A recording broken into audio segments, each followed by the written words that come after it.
Alex Bean, welcome back to Built to Sell Radio. Yeah, we're back. Let's go. We're back. Let's go. And I want to know why you're not on a beach somewhere. You sold your company for $2.5 billion. I would have assumed that you weren't interested in talking to me anymore. You'd be off, I don't know, in Bali somewhere. Hey, I've never been there. Maybe I should. Maybe if I went to Bali, I would stay there. But no, it's a question I have thought about, and I have been asked. And it's like, I did that. I sold the company, and we went to a beach somewhere, and we had our vacation. And it starts to creep on you after a little bit of that, where you're like, wait a minute, like, why am I feeling not unhappiness, but why am I feeling this loss of joy, this loss of fulfillment, this lack of, I'm missing something. And so it sets you back on this journey of like, wait a minute, what's life about? Because for so long you're climbing what I call Money Mountain to like try to make money for your family and shelter and food and all the stuff you need. And then when you kind of check that off, it's like, oh, I'm done. And then you realize that the human body, the human mind, we're wired to not just be done. We're wired to create, to challenge ourselves, to grow. And I just realized that there was no growth and no fulfillment in basically doing hobbies and doing nothing all day. And so set myself on a journey to figure out what that meant. And we're here now. Okay. So I think some of my listeners would be saying, okay, that's nice for Alex because he's got billions of dollars, and that's not going to be me anytime soon. Which is also not me, just so we're clear. It's not billions, but yeah, keep going. Okay. Which I'm getting there. And again, our listeners, I think, would be, again, we run the gamut, but if they had a $2 million, a $5 million, a $10 million exit, they would be thrilled. Like this would be life-changing on every dimension. So that's the kind of people, and obviously all different sizes, but I just want to frame it. Many of them will be way, way less than $2.5 billion. And so I guess one question that I have to ask is like, and to help contextualize and make sure people feel like they can take your advice with the context within which I think they want it. One way I've talked about this is like, did you walk away from Divvy with like private jet money, effectively, that you could buy a private jet that circles the world anytime, or are you flying business class? Like, where are you on that range to help us understand? I was on a Southwest flight the other day. Is that the question? So look, here's the thing. We did do well. I don't want to sit here and say, we barely scraped by. No, we did great. But in writing the book and having this conversation and thinking through it, we were talking to all sorts of people, from stay-at-home moms, but more realistically, people that had a couple $1 million, $20 million, $50 million. And yeah, we had interviews and conversations with people in the billions, but the concept is, hey, after you've made money, to handle your needs, which by the way, for some people is $1 million, and other people it's $5 million or whatever. Once you've solved that problem or you've gone through that experience, it's like, okay, well, if you went to your job or your factory every day and you were trying to produce money so you can get food and shelter and all the things, opportunity. Well, what if we took money and that was no longer the reason you went to work or the reason you got up in the morning as a motivation to provide these things, but now it's like, wait a minute, what if I used money as an input, as a resource to say, well, instead of trying to produce money for my factory, what if I produced good? What does that good look like? And all I want people to do is to think through that shift of, let's say you built a landscaping business and it's a great little business and it provided for your family and you sell it for $1 million and you made a good living. And so you're able to like, quote, retire, but it's nothing crazy, right? You live in a nice little neighborhood and whatnot. It's like, okay, awesome. But when you retire, ask yourself, you're no longer waking up now with the sole purpose of like, how do I make money?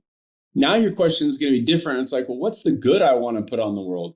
Who can I help? And we created frameworks and conversations around that conversation of like, hey, let's talk about how you can create a factory for good and figure out what your good is and make the world a better place. And yes, there's some money conversations in there for sure, but those are very widespread. And I definitely think they're applicable to anyone who's building a business looking at the picture behind you. If you are selling a business, I promise you that this conversation is going to be have something to stick out to you and something for you to glom on and say, wait a minute, I felt that before. Hey, it's John. Look, if you're building to sell, I want to let you know about a resource you may find helpful. It's called the Valuebuilder Score, and it will evaluate your company in the same way that acquirers will look at your business.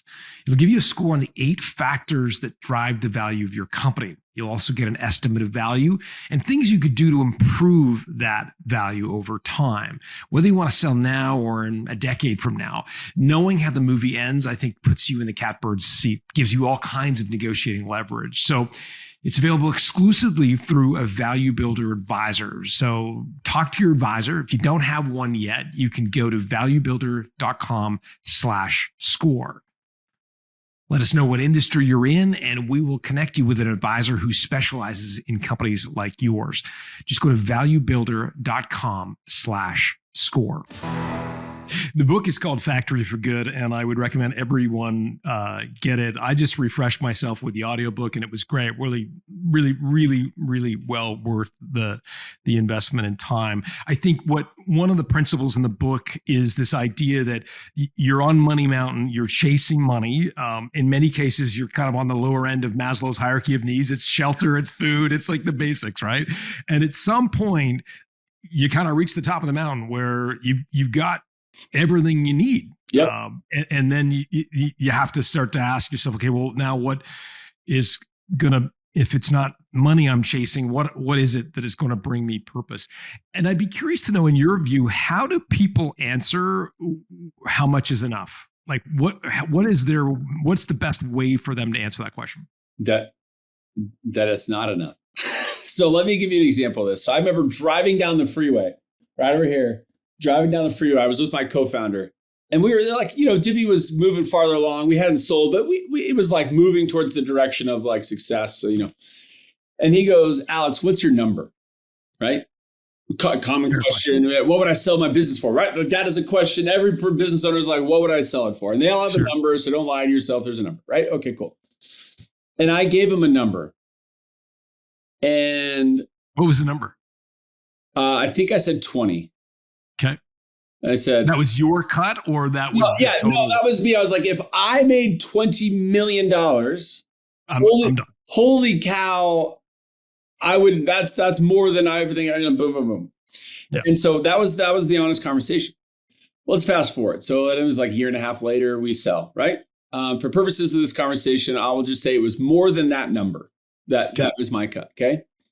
And what was crazy is, you pay your taxes, you make some donations, you handle some stuff, and you start to sit there and you're like, but my partner made more than me, or that guy has more than me. And oh man, I wish I had a little bit more. And what's funny is my partner has a lot more than I do. You know what he says? That person has more than him. And you know what that person said? I've talked to these people. And so it's never enough. So it's never enough if you're comparing, or if you're thinking like, oh, I need to have X amount of dollars to be happy or to do what I want in life. The answer is like, well, what do you want out of life? Because, yes, if you're trying to afford a house, yes, there's probably a certain number, but fundamentally, I would just be very careful on like how much is enough, because the human spirit's always going to be a little greedy or a little jealous or a little, I wish there could have been more.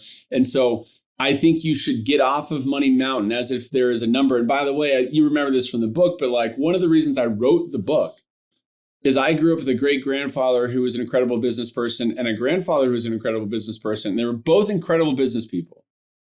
The delineation between the two that I try to call out is that my grandpa was like 5 times, 10 times better of a business person than my great grandpa, and had all the success, way more than my great grandpa. But he never stopped chasing Money Mountain because, John, it was never enough. It was like, well, we can keep making more. We can keep making more. We can keep making more. And I felt like he took his eyes off the prize of what really mattered in some respects of his life, like family, without getting into all that. And it's like, that's the type of thing I want people to think about, is like, well, if you're just keep trying to make more and more money, it will never, never be enough. So you have to align yourself and go through this process of like, well, what do you want with it? What are you really trying to achieve? And be real about what your outcomes are. And then from there, you'd be like, oh, it is enough, whatever that number is. How did you stop the comparison game personally? Like, how did you turn that part of your brain off that was always comparing? Still have it today. Like it's like it's like an addiction that I'm like, well, I'm not a drug addict, but it's still tempting, right? Like I will tell you, okay, when we sold, I specifically remember having some of these feelings. I don't know. Do you know Bible stories at all? I'm not, no, Okay, but I can explain this story because it'll help you just like tell the story, because this is what got me over it, right? There's a parable called the parable of the vineyard, and people start working at 9 a.m., 10 a.m., 11 a.m., all the way up to 5 p.m. And at the end of the day, everyone goes to the employer and they say, hey, we're ready for pay. And everyone got paid the same. So someone who worked for an hour got paid the same as someone who worked for 9 hours. Okay. And what do you think the people from 9 a.m., how do you think they responded to someone who got paid at 4 p.m. the same amount as them? How do you think they felt? Yeah, like, wait a minute, maybe I'll just show up at 4 o'clock next time. Yeah, I've been slaving away in the hot sun. Like, I've been working all day. This isn't fair. And the one thing that sticks out to that for me was like, wait a minute. At the beginning of the day at 9 a.m., when that person took the job with the employer and said, hey, if I work for you, can you pay me X amount of money, whatever it was, shekels or something, will you pay me X? And they're thinking, oh, I'm going to take this deal every day of the week because I can go feed my family. It's totally fair. I agree with this arrangement. I'm happy. The only reason that they were not happy at 5 p.m. was not because the money changed. It was because other people worked less than they did for the same amount of money. And I realized I was like, wow, if you'd asked me, like in the car ride 5 years ago, Alex, when you started this, what would your number be? And if I said 20 and that number happened, why in the world, where do I get the nerve to be mad or jealous or frustrated that it's not more? Because at 9 a.m., I was happy. And the fact that I even got paid more than my 9 a.m., it's like I had to sit down and be like, Alex, stop it. Like, don't compare yourself to your partner or to these other entrepreneurs. The grass is not greener. Like, you got what you asked for, and more so, you should be on your knees grateful. And so, it's not easy. It always crops up. You see someone with a bigger car, nicer house, nicer trips, whatever. And that's why Instagram sucks. But you always have this notion. And so you really just do have to like look yourself in the mirror, smack yourself a few times and say, it's enough, because this is what really matters in my life. And you start to realize it's not the dollar amount in your bank account. It's the relationships you have, and it's the feeling you have as a person. It's your health. And those things, frankly, have nothing to do with money anyways. Money can be a detriment to all those things. And so it's like, yeah. Yeah, it's an interesting paradox for sure. Did you fall into the trap of buying any of the stuff that classic entrepreneurs, they buy the Tesla, okay. I want to be clear. It was not a trap. I'm very happy with the Tesla. It's a very affordable car. I feel great about it. No, but I would say like, okay, so the like black or white, like Tuesday, no, not that much money, and then Wednesday money, right? So it's very like snap your fingers and appears. My wife grew up very poor, like, single mom, 6 kids, like, that's their world. I grew up in, we'll call it middle class, upper middle class. And so our reactions were totally different. Like when the money came in, I'm like, let's buy a cabin. Let's go on a trip. Let's do some stuff. And my wife was like, let's do nothing. Let's put the money in a freaking duffel bag and bury it in the ground, because she was so worried about, what it would do to our children and what the future looks like, and just change scared her. And it was funny because I look back and there were mistakes where, you'd buy a certain thing and then you realize like, wait, what? Like, I'll give you a good example of this, by the way. It's not me. It's someone I know. I was interviewing him for the book. And I ask this question all the time. I'm like, what's the best thing you did with money? What's the worst thing you did with money? Just tell me your relationship with it. And, sure. And he goes, you know what's crazy? When I was a kid, I always wanted to work hard and be rich. So when I got rich, I bought cars, and I have 7 Lamborghinis. And I was like, oh, wow, like 7. And he's like, you know what's crazy is they bring me like 0 value.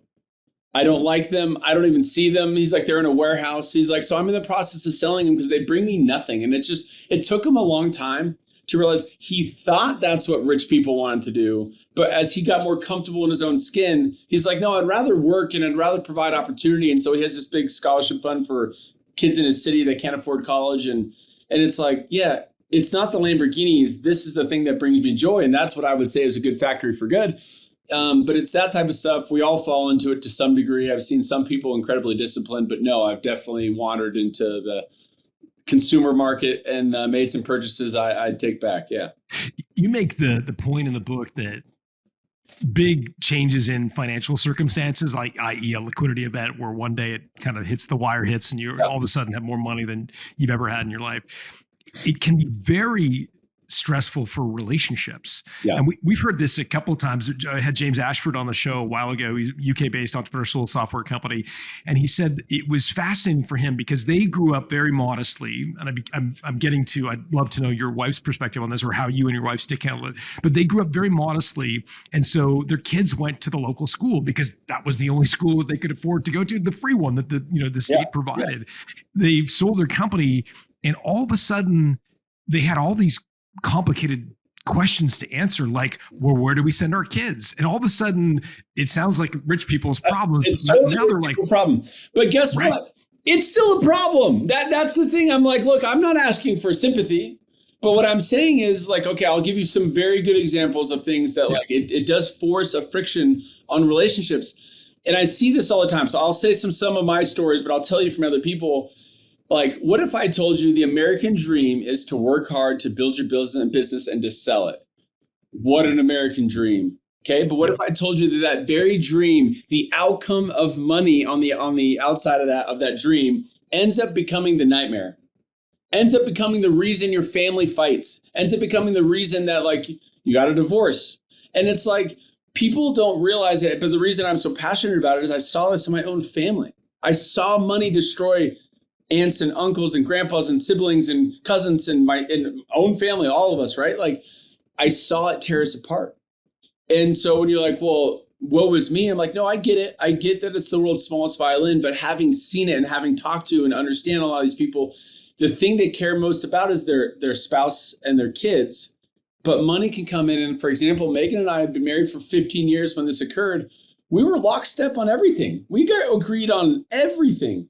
And now this came in and we're like, oh, we don't agree on how to handle this. Where to send our kids to school, for example. Should we send them to a private school or should we keep them at the local public school?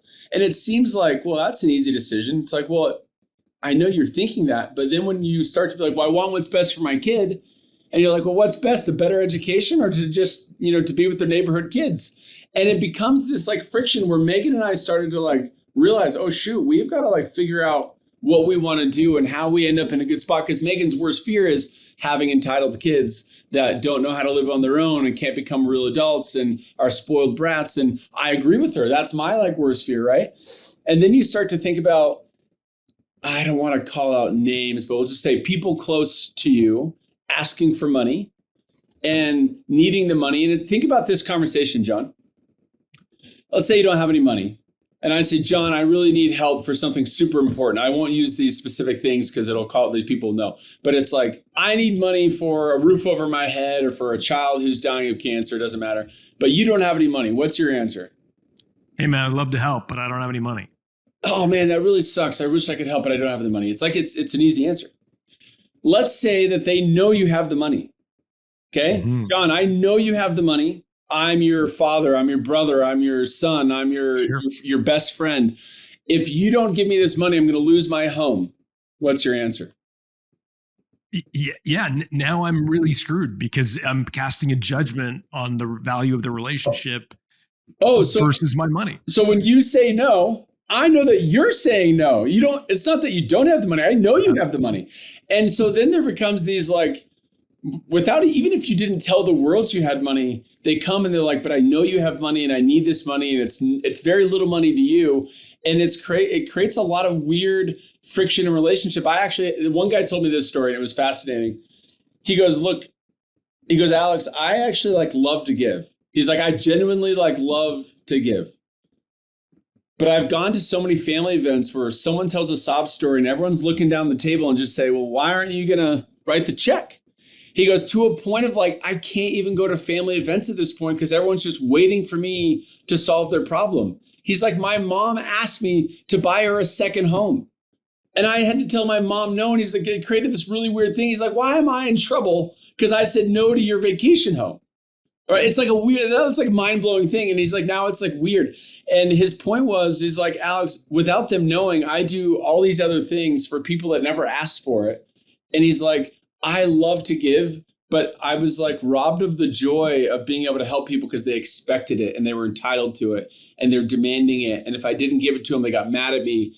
And yeah, I've seen a lot of family relationships. I tell people it ruins Thanksgiving dinner quite often, more than you think. Is there any solve for that? No, yes and no. The reason I say that is like, it's gray, John. Like there's no right answer for how to handle all of these things, right? There are times where you want to help someone out. I could give how I've solved it and what I think is healthy. I'd love to know. Yeah. So a lot of times one is like, it's not just on me. I usually say, look, like, let me talk to Megan and let me talk to my financial team. Like, can you send us all the material? So at least we can try to have diligence. It's not just on me. So I try to make it more of a team decision. And then, spreading the blame on Megan. I love it. It's her fault. I would have given you the cash. It's always Megan's fault, The other thing I try to do is you got to write it down. This happens way more than you think, right? Where someone will say, hey, I'm not going to out this person, but it's like, we had a verbal agreement. I know what the verbal agreement is. I handed them enough money, like 6 figures of dollars. And at the end of the day, they were mad at me because I can't even really articulate it, because it's like, wait a minute, I got nothing out of this. I gave you 6 figures in dollars. I got nothing in return and I'm in trouble. I don't understand. But that's the type of entitlement that comes in these situations. And I write them down. So I have I have someone who helps me manage some stuff, and I'm like, hey, this person would like X amount of dollars for a loan or for whatever. And I say, can you handle it? What that means is like, can you write it down? Hey, we're going to give you $10,000, $50,000. This is what it's for. Even if I'm not expecting it to get paid back, just so it's like, this is what we agreed to. And if you don't pay me back, it's fine, but at least we have it written down. I think that's very, very helpful. Otherwise, what you think you said is not what they heard. And it creates like a lot of drama around like, well, that's not what you said. And now you're going to call a sibling, a friend, a spouse, or, someone you love and be like, well, hold on. And then it just gets very tough. So I'd write it down. Yeah, I love that advice, by the way. And there's a whole section of the book called the Bank of Mom and Dad, which one of the kind of key principles is like, get it in writing with your kids, because it teaches them and gives them a kind of a charter, I think you called it. But hey, these are the things we'll fund. This is one of the conditions we'll do it. That's similar but different. The idea is with your kids, again, back to the example of my wife growing up, and she said, hey, I want to dress for prom. My mother-in-law, who's an amazing lady, would be like, no, because I can't afford it. Like, next easy. Question, easy. And, when my kid asks for a dress for prom, I know I can pay for it. They know I can pay for it. So now it's like, well, shoot, yes, I can say no, but you have to start creating like frameworks of which like, hey, we want you to be independent. So here's how we're going to help you. Here's when we're not going to help you. Here's when you have some responsibility. And like, that's a great example. There's not one way to raise a kid to make sure that they're not entitled. But I will say that if you're not writing it down and you don't agree and your spouse doesn't agree and your kid, that all three of you have to be on the same page to this is at what age you're expected to do what things. And here's what our agreement is. It's extremely helpful to just manage all those conversations and to avoid, the friction that comes with children and hopefully to raise them to be independent. How do you avoid looking like a transactional business guy with the people you love? Like I'm thinking of, and I've had similar conversations with my kids and maybe prompted by the book. And, when I kind of get into the conversation, I feel so dirty and commercial having this conversation with the people that I'm loving and unconditionally. I'd do anything for them. Yep. But I'm having this like, these are the things you will pay for. And at the end of it, I just feel like, oh man, it's such I feel like I've taken this relationship that was so pure and divine and made it into some weird transaction. But think about, okay, so do you identify with that first of all? But think about the reverse of that. Okay. Because I love you so much, I'll give you whatever you want. You want, my kids want a Nintendo Switch 2 right now. Oh yeah, I'll get that for you. Oh, you want to go to dinner tonight? I'll get that for you. Oh, you want dessert? I'll get that for you. Just because I love you Doesn't mean I'm going to give you everything, because we know where that leads. That leads obviously to dependency, but lots of stuff. We don't need to get into where it leads. I think everyone understands, but it's like, yeah, but that's why as a parent, my job is to not just be your friend. My job is to help prepare you for life. And that means, hey, because I'm your parent, there are some benefits. I can help you get into this school, or maybe to share some of the costs of college education, or to help you with the responsibility for your car when you're 16. But also, because I love you, I need to help prepare you. And I just want you to know why we're doing these things. I'm not just saying no to you because I hate you. I'm saying no because I want you to learn how to make money, how to budget, how to save. And I'm going to teach you how to do that. That means I'll spend time with you. I'll help you create a business plan. I'll help execute. Like, I'll do all these things that show you how much I love you. But I'm also trying to help you understand and see the vision of like, look, that's what we're marching towards, where you can be your own person and you'll be incredibly proud of yourself when you are your own person. You're not just accepting everything from mom and dad. Because again, at some point that breaks and is a disaster. So. Yeah, I appreciate you going there with me. And I want to bring us back in this conversation, because some people are listening to this and say, like, these douchebags talking about having too much money. I get it. This is such an uninteresting conversation for me, who's pre-exit, right? Yep. And maybe, trying to make payroll and doesn't have all this extra money. At what point is kind of working through some of these questions important for folks? Like, at what point of wealth, what point of life I do appreciate you saying that, because when I wrote the book, John, I knew that some people would be like, oh, wow, like, cry me a river. And I'm like, no, I get what you're saying. And I actually have all the empathy in the world for that position. Like, not that I've ever been dead broke, but I have been trying to make payroll and all, so the stresses of the small businesses that aren't working and stuff like that. And I'm like, the reason I'm super passionate about it is because if you're lucky enough to find success and to actually get to the other side and to have the money hit the account so you can provide and take that stress off of you, I've also seen it become just that disaster, that nightmare, and to tear families apart. And it's like, what a waste. Why did you spend all that time and effort to go build your dream and to sell it? And it ended up becoming the very thing that destroyed all the things you love. And I've just seen it personally enough where I'm passionate about the subject. So I understand why people feel that way. What I would say to somebody who's building their business, though, is I'd say, look, yeah, like, when you're in the midst of trying to make payroll, it's pretty tough to think about like, how great is it going to be when it all works? But I would ask yourself, it's like, well, the motivation, why are you climbing the mountain? What's the point of doing all this? Is there a number you're trying to hit? And if you are, why? Is it because you want to buy a jet or a car or a house or what? And I think once you start to realize your motivation for it, it takes some of the stress off of like, oh, I guess I don't need to go make $1 billion or $500 million or $50 million. But the outcome can be the outcome, and that's great. But you also can be like, oh, at the end of the day, what matters is that I have purpose and that I have relationships with the people I love and that I have a legacy, which, by the way, means that you've passed values on to the people that you love and or the community at large. That's a framework of life that everyone can benefit from and can start to think through, why am I building this business? To what end? Why do I exist? What good do I want to bring the world? And I think we did a decent job in the book having that discussion. And, as your business gets bigger, you'll start to process the emotional changes that might come into play when money comes. But it's still a conversation. Like, for example, we do a thing, John, I don't know if you've done it, but it's the Happiness Audit. It's an experience where you write down all the things that make you happy. I love that. Yeah. And you write down, like, how happy it makes you and how long did happiness last. And then eventually the big banger is you write down how much it cost you. Because the idea is to really sit down and be like, you know what, even if you had $1 billion or $1 trillion or you had $100, I bet if you looked at your top 10 things that make you the most happy, it basically cost you $0. And there is some perspective that comes in that can de-stress life when you're working, trying to make it all, trying to make it big, to be like, oh, wait a minute. These are the things that actually make me happy. And it really resets recalibrates you into life and it helps you put it in the right place. Yeah, the Happiness Audit was an amazing sort of exercise. And again, for my listeners, they can do it anytime. They don't have to do it after they sell. You can do it right now. Oh, for sure. Talking about some of the activities that you do and putting a price and how long does the happiness last. It's a really interesting exercise. I'd be curious, in your case, I think when you originally did it, like I remember tossing the ball with your kid was one of them. It brings you like extreme joy, but like costs nothing effectively, right?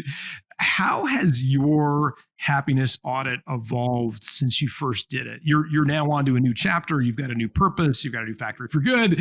How has the things that you put on that list changed over the last, say, 24 months? So it used to be that all of my time was either doing my own hobby, being with my family, or working. That was it, right? That's what I did. Now I have a little bit more free time, we'll call it. Okay. So I still work, I do venture capital, and I come to an office, but like I have more time to miss out on a Friday. What that means is now I can get involved in some causes I wouldn't have had time or money to do. And there's been a lot of like real joyful, happy moments when you realize like, oh, we can actually make an impact by providing this education or this mentorship or, this eyesight to these people. And that's on my list. That wasn't on my list 24 months ago. So that's been a lot of fun. And I've really enjoyed that. But I've also realized a lot of it's the same, like, still throwing a ball with my son and still, playing tennis with my daughter and, going out to ice cream with my wife. Like, that stuff hasn't changed. And again, that's the perspective that helps. And actually, it made me think of a story someone told me. So I had a mentor who was I admired a lot. They were very successful. And I remember talking to him way at the early stages of Divvy. And I'm like, what if it doesn't work? What if Divvy like doesn't work and this whole thing just like goes belly up? And he goes, Alex, rich people vacation in Hawaii. If you don't have that much money, you go to California. If you have a little less money, you go to Arizona. And if you have less money, you go camping in the mountains. You know what the difference is? Nothing. He's like, you're with the people you love, doing something you love, enjoying the outdoors. He's like, I know it sounds like it's different being in Hawaii in the mountains, but I promise you, if you wrote down how happy that trip made you, it mattered who you're with and just being with those people, doing the fun things. And that was one of those like, oh, okay. Yeah, so it's not the end of the world if I make X amount of dollars or Y amount of dollars, because what really matters is like I'm with the people I love and I have those relationships and we might go camping or we might go to Hawaii, but at the end of the day, it's still just it's a great time. What would you say to someone who says, all this stuff sounds great, Alex, but like I don't want to do it because I don't want to lose my edge? If I do some of the stuff you're talking about, like figuring out my purpose and like there are other things that are more important than money, like I'm not going to be as good an entrepreneur. Fair. Yeah. So I would say, great. Why are you doing it? Right. By the way, let me be more specific. The guy I said earlier who had the 7 Lamborghinis, he still works, right? Obviously he doesn't need to. He's got plenty of money. Is he working to get a private jet? No. He's working because he's got this educational scholarship fund that he and his wife and his kids are engaged in. And he's like, the more money I make, the more kids I can send to college. And so he has this factory that's printing out scholarships for kids that are coming out of trailer homes and they're ending up at Harvard. He's like, I'm changing their entire, not him solely, but he's like, I'm giving them a platform for these people to go from trailer homes to doctors from Harvard. That is the most motivating thing I've had in my life in the last 10, 15 years. So I like to work harder because I want more people. I want to not send 10, I want to send 100. And so for him, it's given him more motivation to figure out like, oh no, this is why I exist. This is what I'm going to do. And I can do this for another 20, 30 years. Whereas other people, I look back at like my grandpa. And again, I think my grandpa was an amazing person and very, very successful and charming and all these things. I think that he just kept saying, I know how to make money, so I'm just going to keep making money. When they say money is the root of all evil, I disagree with the statement, but I understand the concept. Money itself means nothing. It's literally a digit or it's paper. But what you're utilizing that money for, that says everything I need to know about you. So are you just spending it on yourself or are you spending it on making the world a better place? And are you allowing yourself the freedom and time to go do it? So if you're like, hey, I'm an entrepreneur, I still want to have my edge. I'm like, great, go make as much money as you want. Go make a freaking trillion. Go beat Elon Musk. Great. But why are you doing that? Are you doing it because you want to have more money? And what do you think that's going to bring you? Because if you think that the more money is going to bring you more happiness, then that I would say that edge is not sustainable. That you will realize at some point and you will have a come to Jesus moment at that point of like, oh, shoot. This isn't bringing me the happiness or it didn't bring me the happiness I thought it was going to bring. And you're going to have to process and recalibrate to a spot where it's like, oh, this is what matters. And so, and by the way, in the process of building that great company, don't lose the things that matter. I would say, look, you know, it's the saddest thing I've seen The wealthy person on their private jet by themselves, I promise you, is very sad. It's very depressing because their kids don't talk to them, or they're not married anymore. And you might think that, oh, but they have a jet. I'm like, I'm telling you, I've looked into their eyes. I know how they feel. They would do it all over again, and they would do it differently, and they wouldn't have sold their family for their success. Let's talk a little bit about the 4 stages of getting off Money Mountain, because a lot of our listeners will go through a liquidity event in the next few years, right? So that's why they listen to the show. They're either in the throes of selling their business or they're planning to sell their business. But in the next couple of years, they're going to go through this, big change of life, right? And in the book, you articulate 4 pretty predictable steps they're going to go through. Can you just kind of walk us through how the movie ends? Phase 1 is honeymoon.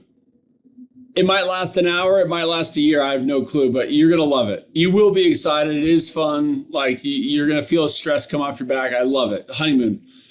At some point, stage 2 creeps in, and that's loss. It might be loss of identity. It might be loss of structure. It might be loss of motivation. It might be loss of friends. Like I'll give you an example. When I stopped going into Divvy, I was like, wait a minute, I loved going into work. I had like 20 friends that I loved seeing every day. I don't see these people every day. Like that's itself was like its own, like, wait a minute, I lost that. And then identity. I was the Divvy co-founder and I'm the Divvy guy. And, everyone worships you because they're your employees and whatnot. And then you leave and you're like, oh, yeah, I'm not that anymore. No one cares, right? And so you will feel loss. And I don't know how that loss will express itself to you, but you will feel loss and you'll start to be like, wait a minute, why am I feeling lost? Because when you think you're at the top of the mountain, it's going to be weird when you're like, why am I not feeling like I'm at the top of the mountain? So honeymoon, loss. The 3rd stage is experimenting. And for me, I did all sorts of weird stuff, as I said in the book. Like I started playing piano. I did magic lessons, like sleight of hand. I even have a deck of cards right here. And, I started doing that. And I realized like, oh, this is fun, but this isn't purposeful. It's not like a challenge. I'm not going to bed thinking, how is this contributing to my family or the world? So you start to experiment, and you might try nonprofits. You might try another business. You might try hobbies. It doesn't matter. You're going to experiment. And they won't work. And that's okay. And I think the thing I would tell someone is like, just keep trying, keep testing stuff out, let the process play itself out. But eventually you're going to want to reinvent yourself, which is stage 4, which is like, okay, what's that next mountain you need to climb that gives you purpose, that gives you like that thought in the shower on the way you're driving in the morning, be like, all right, I'm going to go build this. I'm going to get excited. I think I can do this. I think I can achieve Y. And once you start to reinvent yourself, you'll feel it. And because you're gonna feel that purpose come back in your life, and you're gonna be like, all right, this is who I am. This is what I'm building. This is my new identity. So for me, like this Factory for Good has been a super fun reinvention. It's not gonna last forever. I'm gonna go back to hopefully another honeymoon, and then have to redo it again. But it's those 4 stages, from honeymoon, loss, experimenting, to reinvention. If you had someone in front of you that's about to go through those 4 stages, what advice would you give them? I would say it's funny because people don't realize the emotional toll that this will take. They're thinking it's all about the money. I get the money in the bank and we're good. And I'm like, I hear you, but I've felt it. I've talked to hundreds of people. It's going to happen. It's going to be more emotional than you think. You're going to have to process stuff you've never felt before. And that's totally normal and totally acceptable. Let it happen. Don't rush it. Don't try to speed through the 4 phases. Just let it happen, feel it out, take your time, and try to ultimately come out on the other side to be in a better spot. But like, it's the grieving stages. Like, it's going to happen. Just don't try to force it. Let it come upon you, and try to take it with some, proactive elements, and try to get out to the other side. What advice would you give someone who is thinking of starting another company? They're like, I'm a business guy. I did it once. I've gone through I did the piano lessons. I'm good. I'm going to go start another business. Me. Yeah, I did. I started another business, a venture capital firm. I totally get it. I realized actually, John, I love helping people, but I don't like nonprofits. And that's kind of a weird, like, I just realized I just didn't fit in the nonprofit world. I didn't feel comfortable in it. I didn't enjoy it. So to me, it was like, well, I thought about doing that, but that wasn't my gig. I enjoy making money. I enjoy building businesses. I enjoy, that side of things. And was like, oh yeah, that's totally, I got to a spot, I was like, oh, I'm comfortable in my skin saying it's okay to go build more businesses. Let's do it. But the factory for good structure has helped me realize why I'm doing that. And so I can siphon off some of the money or profits that are coming and put it towards causes that I care about and let other people and nonprofits execute that. And that, I would say, great, go start another business. I would tell them not to rush into it. I'd probably tell them to say, like, go breathe, go sit on a beach for a second, go make sure that you've like de-stressed, that your relationships are good, that you're in a good foundation before you get back into it. But I would not shame anyone and say, don't. Like, I think it's great. Go do it again. Hold on, let me try to square something that appears to be a contradiction, but I'm sure it's not, and I'd love to just know. I'm sure it is. When I think of venture capital, I think of like almost the opposite of what you're talking about. So when I think of venture capital, I think of very ambitious business owners being funded with the sole purpose of achieving an exit, that the business is, once the investors put the money in, the sole purpose of putting the money in is to get a return. So I feel like that's such a contradiction to some of the things we've been talking about. Help me square that circle. Yeah, it's a great question. My answer to that would be like, well, hold on. Are you like, let's go back to this. Am I happy that I built Divvy and had success? And I would say like, no, I'm infinitely grateful for the experience and for the outcome. I think we built a product people wanted. So like the world's a slightly better place because we built it. And, in exchange, I got some money and that's all great. Like I would say, so that experience for me was life-changing in many respects, not just the money and the people I met and what I taught myself and the experiences I went through. I started venture because I was like, hey, I want to help out another 10, 20, 30 founders go through that journey. And if I can give them my playbook, if I can give them advice, if I could be an ear, whatever I can do to help them, if I can give them capital to go have that experience, I would do it every time. Because again, I loved my journey and was grateful for the whole experience.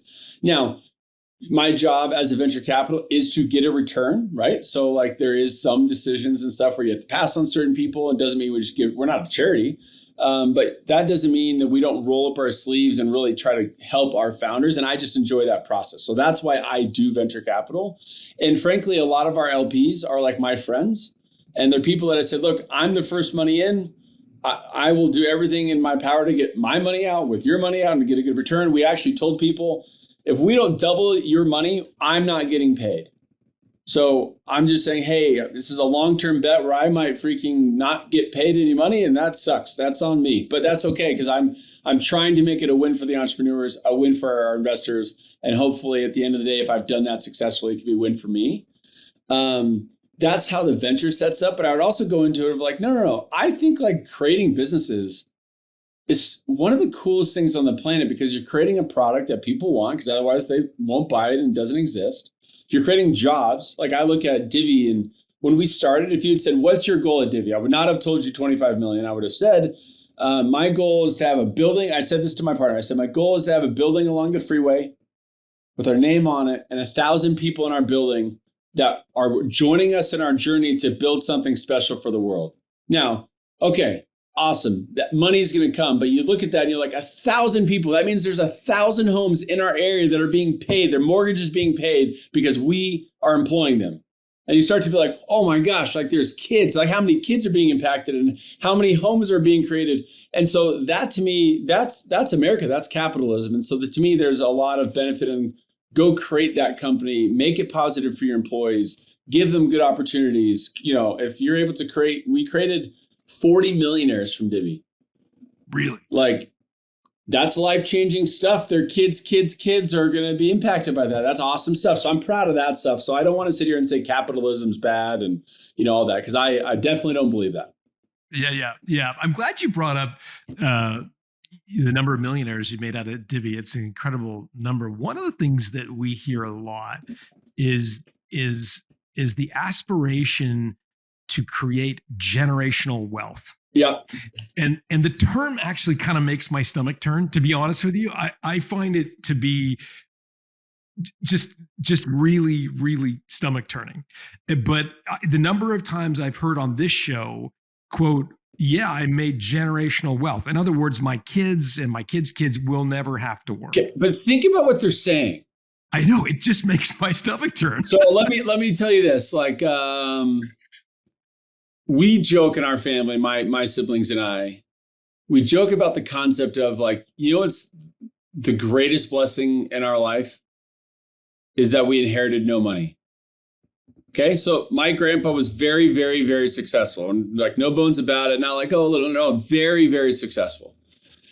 Won't go into why, but ultimately, like, other people got the money, not my dad. We'll just keep it there. Not my dad or some of his other siblings. It was very, very little, and ultimately, we inherited nothing of that. So when you look at the numbers that they were dealing with, and ultimately what came to my dad, you could sit here and you could play the victim and say, like, we didn't inherit the money. Like, what a crock. What a shame. But we look at it and we're like, wow, I mean, I guess it would have been a lot easier, but what a privilege to have the pride of like, we built something on our own with our own hands and our own ingenuity and our own hard work and luck and all the stuff. But like, when someone says my kid, generational wealth and they won't have to work, I'm like, that is the worst mentality.